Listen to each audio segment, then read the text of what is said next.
del pueblo encargado de este despacho importante del país, don Eduardo Vega. El doctor Eduardo Vega viene desempeñándose ya de hace bastante tiempo en esta responsabilidad.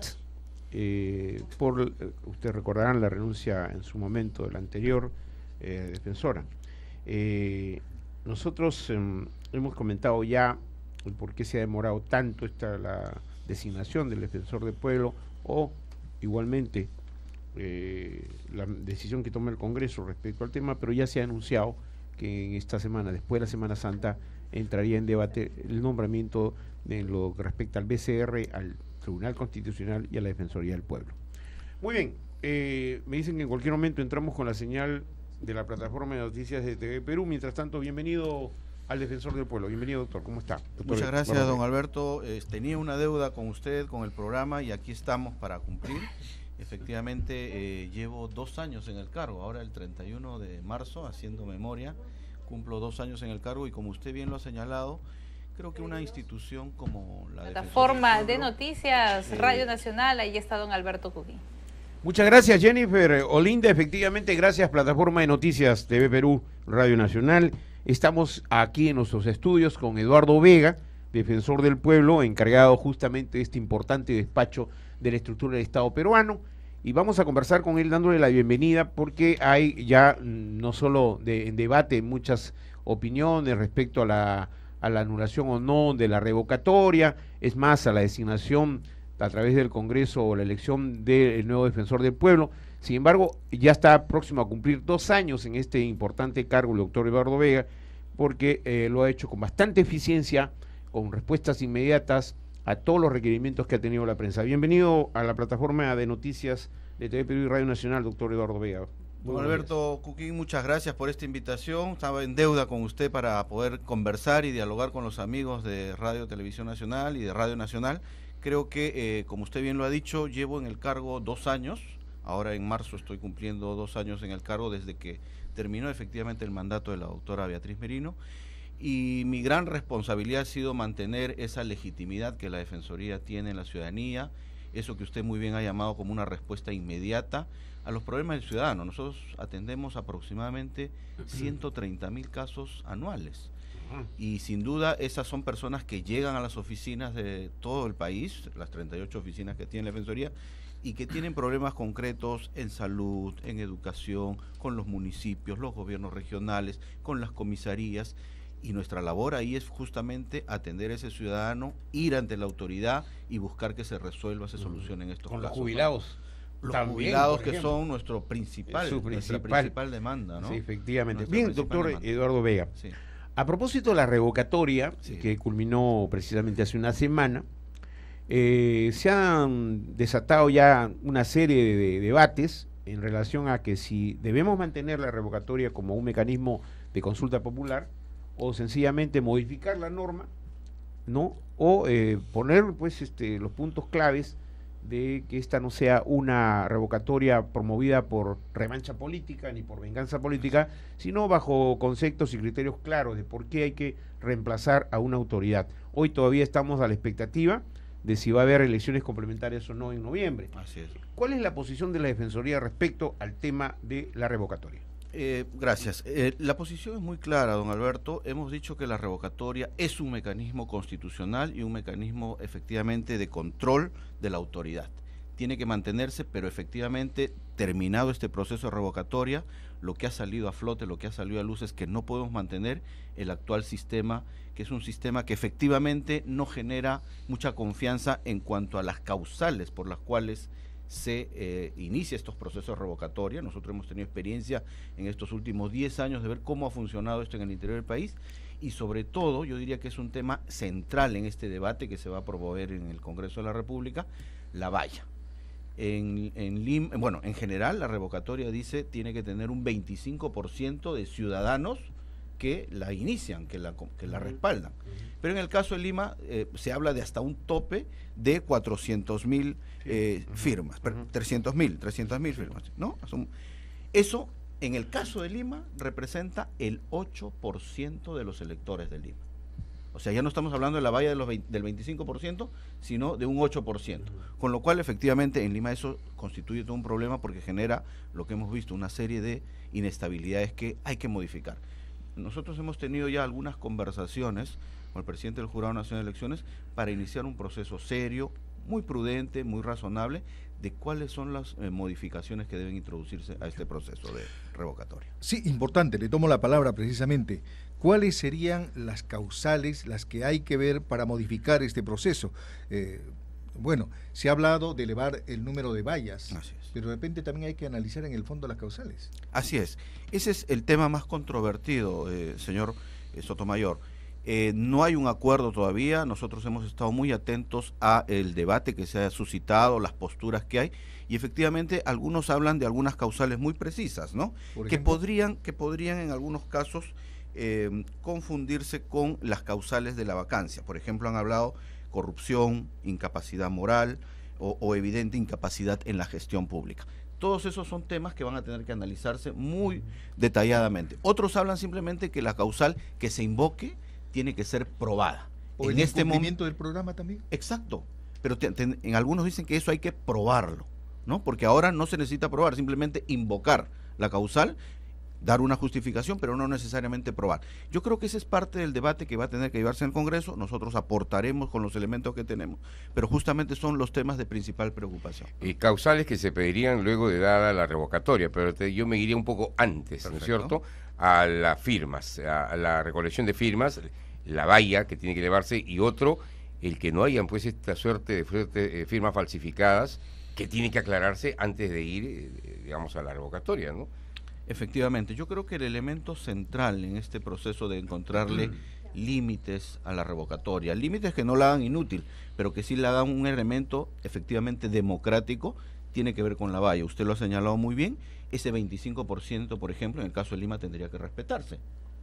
Amigos de la plataforma de noticias, en la parte medular de esta entrevista, la han captado a nivel nacional a través de la plataforma de noticias con TV Perú. Nosotros aquí en Radio Nacional vamos a continuar con el defensor. Gracias Jennifer, gracias Olinda. En cualquier momento un nuevo enlace con ustedes a través de la plataforma de noticias. Muy buenos días. Así es, muchísimas gracias compañeros de Radio Nacional. Nosotros en tanto continuamos con más noticias, pero bien, ya... Yo quisiera redondear, Alberto, sí, porque el doctor que me aclare, o sea, la parte de las firmas, o sea, se han dado casos de firmas falsas, gente que ha firmado que está muerta, gente que no tiene brazo para poner huella digital. Por ahí no debería de partir el inicio, digamos, de todo esto para no llegar a lo otro, a lo que estamos aclarando. Efectivamente, no toqué ese punto de su pregunta, que usted muy bien la plantea y que es una preocupación central en este debate que hemos ido teniendo inicialmente con el jurado, con la OMPE y con la RENIEC, que son los órganos del sistema electoral. Efectivamente hemos visto que es necesario fortalecer los mecanismos de registro y de verificación de las firmas. Ese va a ser un elemento central, porque de nada serviría elevar la valla, ¿no?, al 25%, va a ser cumplir el 25% de la población electoral en Lima, si es que no tenemos mecanismos de verificación de esas firmas sólidos y confiables, ¿no? Defensor, vamos a hacer un resumen para el público quechohablante en todo el país. Perfecto. De sus expresiones a través del señor Landeo. Kainatamri Marikamon, doctor Eduardo Vega, defensor del pueblo. Vega, defensor del pueblo. Doctora Beatriz Merino Lluxis Hangmanta Pachas, Chay, Defensoría Manta, Lluxis Hangmanta Pachas, Pai, Iskay Wataña, Llamkachka. Hinaspas Hawarin, Yachtata Yanapan, Zapawata. Kay Revocatoria Manta Rimaspaja, Constitución se Rimarin, Kayja, Yachtapa Derechunse, Autoridad Kunapa Yamkay Ninguta Hatipanankupa. Ichaja, Asuan alguien Canampaxi, Yachanapuni, Chuyata. Y Maraikutaj, Yachta Autoridad Ninku, Lluxinanta Monachganku, Chaisi Chuya Canan. Zapachtajamikan Kai, Firmakunas Canan, Achkampi. Zapa Pachak, Yachtaruna Kunamantas, Iskaichunka Pichhayo, Firmanguan, Mañakunanku, Revocatoria Canampa. Muy bien. Hay un tema muy importante acá que ha mencionado nuestro defensor del pueblo, y es el referido a la valla de las firmas. Sí. La norma dice 25%. En Lima se aplica 8%. ¿Bajo qué argumento, doctor? Se le puso un límite de números de votos en realidad, ¿no? De estos 400.000 votos, que es un tema exclusivamente para Lima, lo cual, como le digo, contradice esta valla del 25%, ¿no? Sí. Ya hay proyectos de ley, comentaba hace un momento, por ejemplo, el congresista Carlos Brooks plantea que este número de este porcentaje sea del 40% de los electores, es decir, elevar mucho más la valla. Yo creo que eso le va a dar... Estamos hablando de 2.400.000, más o menos. Exacto, ¿no? 6.300.000, ¿no? Claro, pero en el caso de Lima, efectivamente, los números son mucho más grandes. En el interior del país, la valla es menor porque las poblaciones son mucho menores, pero claro, creo que el objetivo que no hay que perder de vista es que esto intenta, por un lado, fortalecer un mecanismo que es democrático, pero por otro lado, no dejarlo tampoco a la suerte de algunos que intentan jugar un papel de revocadores cuando en la mayoría de los casos son los que han perdido las elecciones también, ¿no? Ahora, este es un tema que seguramente va a tomar mucho tiempo para su debate, ¿no? Porque si vamos a ir a una reforma constitucional, ya hay un problema, ¿no es cierto? Se necesitan 2 legislaturas, eso entran para... De pronto sería bueno hacer un debate serio, jurídicamente serio, de ver la forma de, digamos, cotejar entre lo que es la vacancia, ¿no?, como contenido jurídico y que también es parte de los mecanismos democráticos, y en este caso la revocatoria. Algunos dicen que es suficiente la vacancia y que habría que agregarle algunos argumentos, algunas causales a la vacancia. ¿Considera usted viable esa alternativa?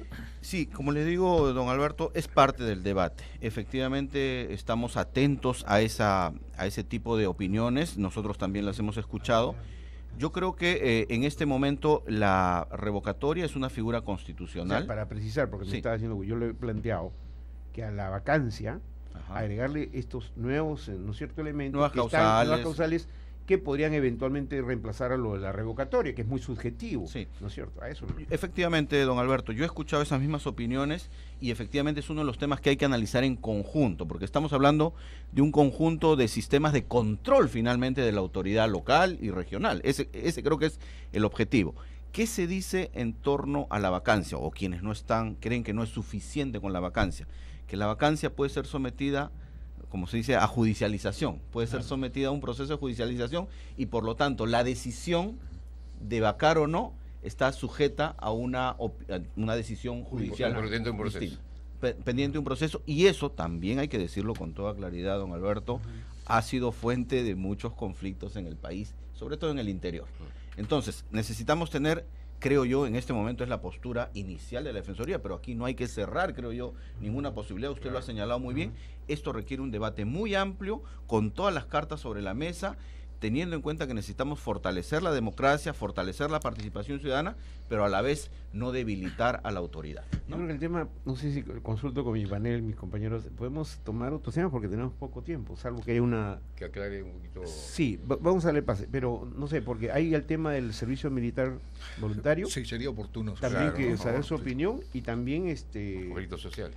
Lo de la lucha contra la violencia que el defensor estuvo encabezando justamente ayer domingo con varios periodistas y dirigentes la marcha. Pero vamos al resumen de Landeo, muy corto. Ari, vacancia asuangalinchu kanman revocatoria manta, manallin yamka autoridad kuna urjunapaj, chaypas sasas kanman kaina captin, chay vacanciaja, juezpa makinman si chayan, chaypi una iwatape hispingman, chay autoridad yosenhacho manachu chayta. Chaykunatam kunampuni hawarichkanku congresistakuna politikukuna. Vacancia allinchukanman icha revocatoriacho asuanlinkanman. Muy bien, vamos a entrar entonces al tema que ha causado mucha polémica, está causando, y es el sorteo para completar los cupos en el ejército. Esto no es sacarle un poco la vuelta a la ley, doctor Vega, y bueno, pues habría que ver hasta qué punto va a funcionar esto si tenemos en cuenta que de repente vamos a volver al pasado y solamente aquellos, los menos pudientes, van a ser los que tengan que entrar al ejército. Esta mañana conversábamos con el general Daniel Mora, ¿no? O sea, servicio militar voluntario casi obligatorio. Sí, ya pierde toda la total esencia de voluntario, ¿no? Muchas gracias por la pregunta. Yo creo, hay que decirlo con mucha claridad, que esta nueva norma representa un retroceso en lo que ya había significado el avance de tener un servicio militar voluntario en el país. Y el servicio militar voluntario en el país tenía un objetivo de fondo, que creo que no lo podemos perder de vista, que era la profesionalización de nuestras Fuerzas Armadas. Nuestro país necesita efectivamente, eso yo quiero dejarlo muy en claro, unas Fuerzas Armadas competentes, profesionales, bien equipadas y estar a tono con lo que la región, las nuevas demandas de la seguridad demandan al país. Eso creo que está fuera de toda duda, pero creo que volver bajo, digamos, la forma de un servicio militar que no cumple, que no cubre su cuota de conscriptos a una especie de servicio militar obligatorio por un sorteo, creo que no hace bien a lo que es el servicio en el Perú. Y hay una pregunta que yo me he formulado desde el fin de semana, distinguidos panelistas, periodistas, es que no nos han explicado exactamente las autoridades militares, el ministro de Defensa, por qué razón no ha funcionado el servicio militar voluntario. O sea, ¿cuál es el diagnóstico que se tiene de por qué razón no ha funcionado el servicio militar voluntario? Uno, porque no es suficiente con los incentivos que se han dado y no es atractivo a los jóvenes. Dos, porque hay el recuerdo, y hay que decirlo con toda claridad, que a esos jóvenes se les envía sin mucha preparación a zonas de conflicto grave, como el BRAE, por ejemplo. O tres, porque todavía siguen habiendo maltratos a los jóvenes. Desde lo que le toca a la Defensoría del Pueblo, hemos recibido, obviamente en menor cantidad de casos, pero hay casos concretos de jóvenes que son maltratados en el servicio militar, y todo ese conjunto de cosas, en nuestra opinión, hace que no sea atractivo. El joven está buscando probablemente otras alternativas porque tiene esta imagen. No hay un buen incentivo, me van a mandar al BRAE o me van a maltratar cuando yo lo que quiero es servir a mi patria, pero servir también en condiciones de dignidad y de respeto a sus derechos básicos, ¿no? Yo creo que por ahí viene el tema y sin duda el hecho de que quienes puedan pagar la suma de 1.850 soles finalmente van a estar exonerados de este servicio militar voluntario o obligatorio, hace pues que definitivamente la norma sea discriminatoria para quienes no tienen recursos. Kunanpunim Estado Hayakuchkan Wainakunata, Servicio Militar Man Yay Kunankupaj, Voluntario Superior Michaeja, Cuartel Ocupi Kanankupaj, Mana Erejkunaja, Multatam, Pagananco, Estado Man, Haykatachay Multa, Hukwaranja, Hanchis Pachak, Pichachunka, Soles, Julji, Manaya Wakcharunakunaja, Chay Multa Pagaita Atenjacucho, Julgio Kunayam, Chay Multataja Pagaita Atenjaco, Chayja Mana Salincho. Y Mainampitaj mana allincho por herirja chay servicio militar voluntario. Ñaupaj michay nakarja. Chay kunamantam kunan rimananchik. La violencia continúa y esta vez le tocó en suerte a un familiar de un congresista de la República. Acaban de asesinar a una prima, una anciana de 87 años y a un vigilante. ¿Qué hacemos con esta ola, defensor del pueblo, y cuál es la lectura que tiene usted de esta situación? Sí. En primer lugar, estamos frente al principal problema del país en este momento, mi estimado señor Augusto. Creo que ahí tenemos que ser todos los peruanos conscientes de que la inseguridad, la seguridad ciudadana es un derecho, pero a la vez está en la esencia misma de todo ciudadano. Después del alimento, del abrigo, la inseguridad es una necesidad básica que tenemos los ciudadanos. Y entonces las autoridades tenemos que en primer lugar tomar conciencia de que este es el elemento central que está reclamando la ciudadanía y luego implementar acciones que tengan obviamente efectos inmediatos pero que sean sostenibles en el tiempo. Creo yo, quiero decirlo con absoluta transparencia, que en la última presentación que ha tenido el ministro del Interior, el doctor Wilfredo Pedraza, y el nuevo director general de la policía, han esbozado ya algunas líneas importantes en todo lo que es la reacción policial. Lo que queremos ver ahora entonces es cómo esa propuesta que va desde recompensas, fortalecimiento de la inteligencia policial, creación de una unidad específica para todo lo que es el sicariato y el secuestro, pueden dar resultados concretos a ese nivel. Ahora, defensor, sí. En primer lugar, hay que felicitar a la Defensoría precisamente en estas circunstancias por la acción que inclusive ellos han asumido ayer en esta movilización que ocurrió masiva, ¿no es cierto? Una movilización masiva que congregó a miles de personas en la lucha contra la violencia. que esa es justamente la manifestación que lo comentábamos el día sábado con el señor ministro acá en la cabina del Interior. Si no hay participación ciudadana, el Estado puede hacer algo, pero no puede hacer todo. Así es. Es decir, y los medios de comunicación tienen ese compromiso de no exacerbar también el tema de la violencia, porque usted ha visto, señor defensor, cómo repetidas veces en la televisión, no solo desde que se inician los noticieros, se comienza con un exceso de carga de violencia, o sea, no el medio, sino transmitiendo las noticias sobre violencia, que de alguna manera, como lo han dicho en el Colegio de Psicólogos, eso también tiene su impacto en la conducta colectiva y en la conducta social, ¿no es cierto?, de los seres humanos. De tal suerte que tiene que haber un compromiso. Lo que ustedes han hecho ayer en esta movilización muestra que efectivamente si la sociedad se pone de pie, ¿no es cierto?, ese va a ser un aviso también para los delincuentes de que no se les va a tolerar más y que el Estado va a tener que accionar sus mecanismos represivos o de control de estos sujetos para que se vaya reduciendo progresivamente los niveles de criminalidad. Por eso le pregunto, ¿es necesaria la participación ciudadana a través de las juntas vecinales, de la empresa privada, es decir, de todos, para controlar esta ola de violencia? Efectivamente, don Alberto, es indispensable la participación de la ciudadanía, de la sociedad civil, del sector privado. Sin ella es muy poco los resultados que se pueden obtener de manera sostenible y de manera que efectivamente tengamos resultados en la reducción de la criminalidad, de los hechos de violencia. Creo que eso sí está de fuera de toda duda y creo yo que efectivamente la marcha, como usted bien lo ha dicho, del día de ayer y otras marchas, otros movimientos que se han gestado en el interior del país, dan cuenta que la ciudadanía sí quiere participar y lo que ha estado faltando hasta ahora es cómo se organiza ese trabajo de la ciudadanía. Creo que ahora básicamente ya tenemos mucho más claro cuáles son los niveles de participación ciudadana. Don Eduardo, de otro tema, estamos sacando los temas así rapidito. El tema de las AFP, esta situación que ha creado un dolor de cabeza a los ciudadanos. ¿Tienen ustedes ya una posición? Sí, la tuvimos y el día viernes yo, antes que se pronunciara el presidente de la SBS, el doctor Shilowski, también le envié una comunicación pidiéndole básicamente que se ampliara el plazo. Creo yo que ahí ha habido una demanda en realidad de todos los sectores, incluso del propio Ejecutivo, para que se contemplara esto y se ha tomado esta decisión. De hecho, ese elemento permite que los ciudadanos miren con mucha más tranquilidad su proceso de afiliarse a alguno de los sistemas estos de flujo o saldo, ¿no?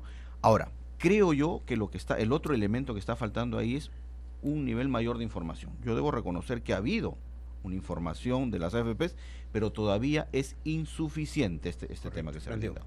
Kainatatagmi rimaricam un defensor del pueblo. Hatun llamkai sikachkan, yachta runakunata, suwa kunamanta runa wañuchik runakunamanta amachay. Kunampachaja, policíam aswan allintaña llamkachkan, ichaja, yaparunas yanapakunanchik, kai kikinchik allinkananchikpaj. Doctor Eduardo Vega, defensor del pueblo, muchísimas gracias por su presencia en Radio Nacional. Le agradecemos su compromiso de haber aceptado la invitación y estar abiertos nuevamente a este diálogo que mantenemos justamente con todos los ciudadanos del Perú, porque usted sabe la señal de Radio Nacional llega a todos los rincones del país. Don Alberto, mi compromiso de volver aquí las veces que usted lo requiera. Y bueno, no le podemos dar más presentes que nuestros caramelitos anticorrupción de, Muchas gracias. de TV Perú y de Radio Nacional. Muchas gracias.